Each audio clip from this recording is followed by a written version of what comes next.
ஏன்னா, அது அவங்க கிட்ட ஏற்பட்ட மனமாற்றத்தை நான் முதல்ல ரசிக்கிறேன்.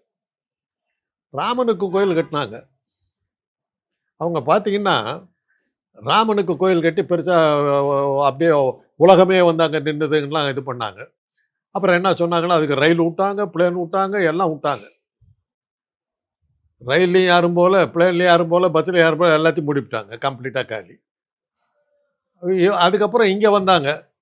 எல்முருகன் வந்து வேல் யாத்திரைன்னாரு. ஒரு 5, 6 வருஷத்துக்கு முன்னாடி. நான் போய் கேட்டேன். "எப்பா உனக்கு கடவுள் ராமன். நீ என்னத்துக்கு வேல் யாத்திரை நடத்துற?" அப்படின்னு. "வில் யாத்திரை நடத்தணும். வில் யாத்திரை நடத்தினா எவன் வருவான்? வேற வழி இல்ல. திராவிட கடவுள். வேதங்களில் சொல்லப்படாத முருகன். முருகன சொன்னா தான் இங்க வேலைக்கு ஆகும். ஆக இங்க வந்தீங்கன்னா, திராவிட இத வந்து தான் நீங்க ஃபாலோ பண்ணி ஆவணும். உங்க சனாதனத்த இங்க கொண்டு வர முடியாதுங்கிறதுக்கு ஒத்துக்கிட்டு, அதை ஏற்றுக்கொண்டு, நாங்கள் முருகன் வழிபாட்டுக்கு மாறிவிட்டோம்ன்றத டிக்ளேர் பண்றதுக்கு நடந்த மாநாடு தான் அது. அது வெற்றி பெற்றதுல மகிழ்ச்சி தான்.